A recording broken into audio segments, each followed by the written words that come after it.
Sanmanan, guys. Let me start off by saying, well done, Bafana Bafana. Bafana Bafana played in a knockout game in the African Cup of Nations against Morocco and managed to win 2-0. So now they are in the quarterfinals playing, I think, against Cape Verde, if I'm not mistaken, on Saturday the 3rd. So all the best to them. We all love a good underdog story, And if you think about Izolo when Bafana played against Morocco going into AFCON ranked 13, if I'm not mistaken, in the world, whereas Bafana is out of the top 50, they 66th, going into AFCON. And nobody, well, at least people that I spoke to, thought that Bafana can actually pull this win. I know I didn't. I'm one of the people that have very, very little faith in the national squad of South Africa, Bafana. And yesterday was a very, very humbling experience for me and many like me. Many people that actually had just thought to go to Morocco with the players they have being the number one ranked country in Africa, is just going to walk all over us. This is the same country or same team that managed to get into the World Cup semifinals. So again, when you think about all those variables and factors versus Bafana that over the past 20 years have been really, really struggling, it was almost like a no-brainer that they're going to get hammered. And for them to win, and not just win, Jay, but win convincingly, again, reiterates so many lessons that I've picked up along the way, of which one of it is that tomorrow is never guaranteed. People that might think they know you, they don't know, it reminds me of the story of David and Goliath. Not in the sense of how it's been spoken about in the biblical scriptures of this weak, timid boy versus this big monster giant, If we look at it at face value, again, Morocco is this big giant, with South Africa being the small little David. And if you break it down, well, the way that Malcolm Gladwell.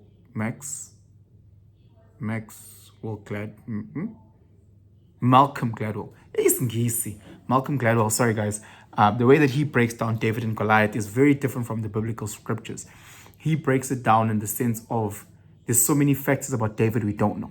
We don't know at the fact that this guy is a person who looks after sheep. He has a level of responsibility and he's a protector because there's wolves and tigers and bears and whatever that is always attacking his flock. So he breaks it down and he says, how brave must you be to be able to protect your livestock against jackals and wolves on the daily?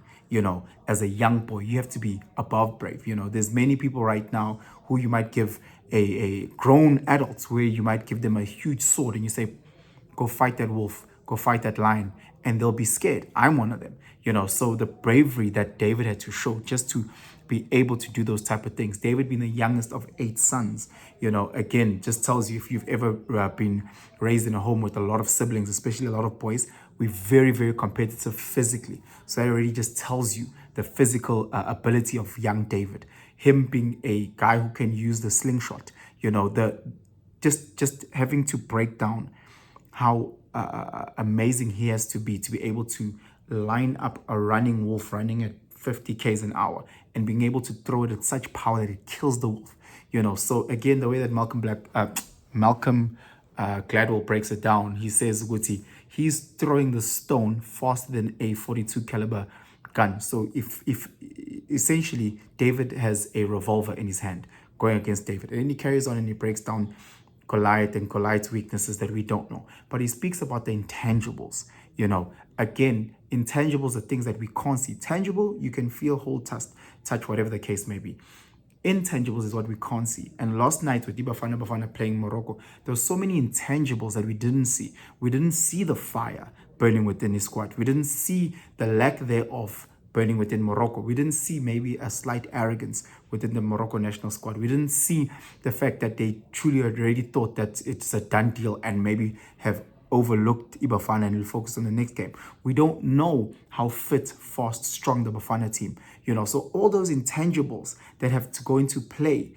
What are the intangibles within you when you're sitting?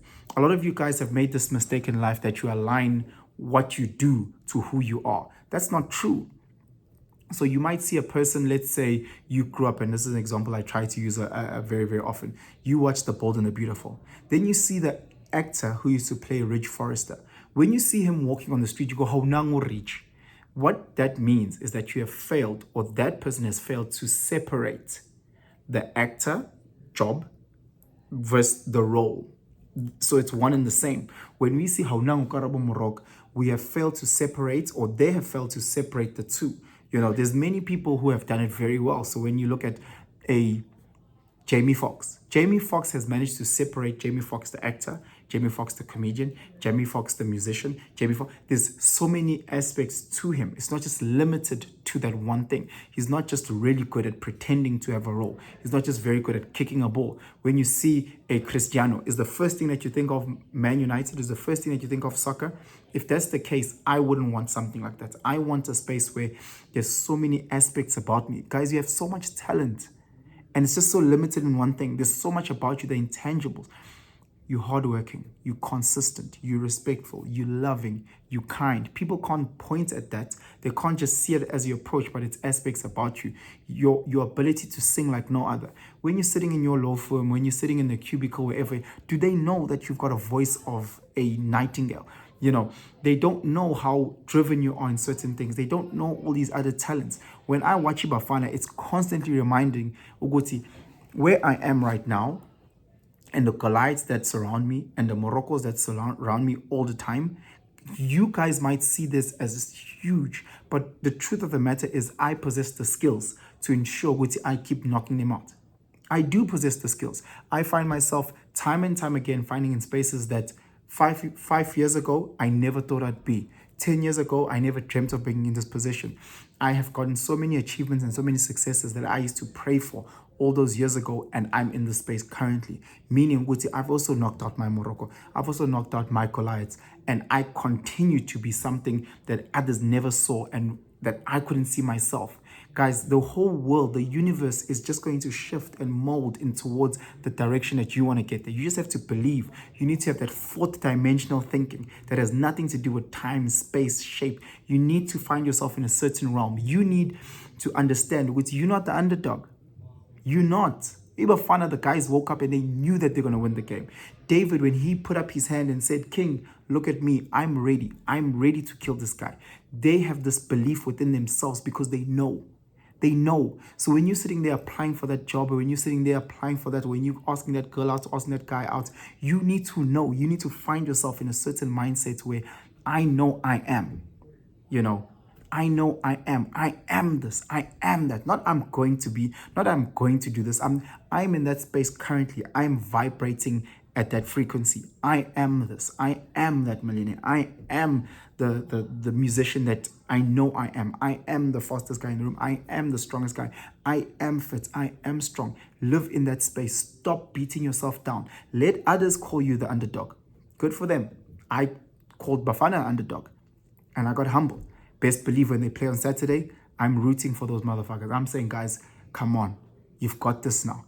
They've made me believe what they've always believed.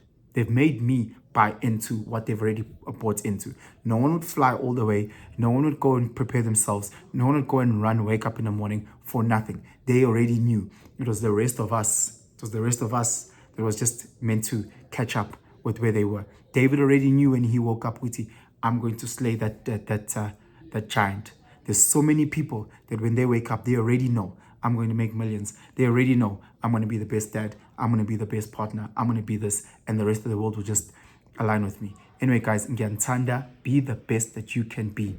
Remember to make every day count, every second. Keep going, keep pushing, keep motivating.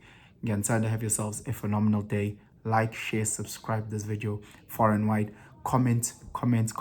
I read them. I unfortunately might not always get a chance to respond to every last one, but I do read them, and I do appreciate all the kind words and the words of growth and all the challenging conversations that might make me think outside of my normal thinking. So ngiyanibonga guys, please share, please subscribe, hit that notification bell. Have a fantastic day. Sharp.